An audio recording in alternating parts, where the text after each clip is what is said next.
Now there was a famine in the land, besides the previous famine in Abraham's time. And Isaac went to Abimelek, king of the Philistines, in Gerar. The Lord appeared to Isaac and said, "Do not go down to Egypt. Live in the land where I tell you to live. Stay in this land for a while, and I will be with you and will bless you. For to you and your descendants I will give all these lands, and will confirm the oath I swore to your father Abraham. I will make your descendants as numerous as the stars in the sky, and will give them all these lands, and through your offspring all nations on earth will be blessed. Because Abraham obeyed me and did everything I required of him, keeping my commands, my decrees, and my instructions." So Isaac stayed in Gerar. When the men of that place asked him about his wife, he said, "She is my sister," because he was afraid to say, "She is my wife." He thought, "The men of this place might kill me on account of Rebekah, because she is beautiful." When Isaac had been there a long time, Abimelek, king of the Philistines, looked down from a window and saw Isaac caressing his wife Rebekah. So Abimelek summoned Isaac and said, "She is really your wife. Why did you say, 'She is my sister'?" Isaac answered him, "Because I thought I might lose my life on account of her." Then Abimelek said, "What is this you have done to us? One of the men might well have slept with your wife, and you would have brought guilt upon us." So Abimelek gave orders to all the people, "Anyone who harms this man or his wife shall surely be put to death." Isaac planted crops in that land, and the same year reaped 100-fold, because the Lord blessed him. The man became rich, and his wealth continued to grow until he became very wealthy. He had so many flocks and herds and servants that the Philistines envied him. So all the wells that his father's servants had dug in the time of his father Abraham, the Philistines stopped up, filling them with earth.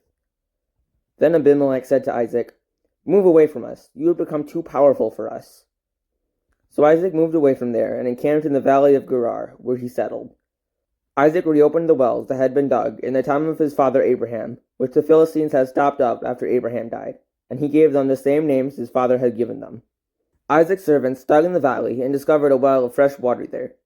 But the herders of Gerar quarreled with those of Isaac and said, "The water is ours." So he named the water Esek, because they disputed with him. Then they dug another well, but they quarreled over that one also, so he named it Sitnah. He moved on from there and dug another well, and no one quarreled over it. He named it Rehoboth, saying, "Now the Lord has given us room, and we will flourish in the land." From there he went up to Beersheba. That night the Lord appeared to him and said, "I am the God of your father Abraham. Do not be afraid, for I am with you. I will bless you, and will increase the number of your descendants for the sake of my servant Abraham." Isaac built an altar there, and called on the name of the Lord. There he pitched his tent, and there his servants dug a well. Meanwhile Abimelek had come to him from Gerar, with Ahuzath his personal adviser, and Phicol the commander of his forces. Isaac asked them, "Why have you come to me, since you were hostile to me and sent me away?" They answered, "We saw clearly that the Lord was with you, so we said, 'There ought to be a sworn agreement between us and you. Let us make a treaty with you, that you will do us no harm, just as we did not harm you, but always treated you well, and sent you away peacefully. And now you are blessed by the Lord.'" Isaac then made a feast for them, and they ate and drank. Early the next morning the men swore an oath to each other. Then Isaac sent them on their way, and they went away peacefully. That day Isaac's servants came and told him about the well they had dug. They said, "We found water." He called it Sheba, and to this day the name of the town has been called Beersheba. When Esau was 40 years old, he married Judith, daughter of Beeri the Hittite, and also Basemath, daughter of Elon the Hittite. They were a source of grief to Isaac and Rebekah.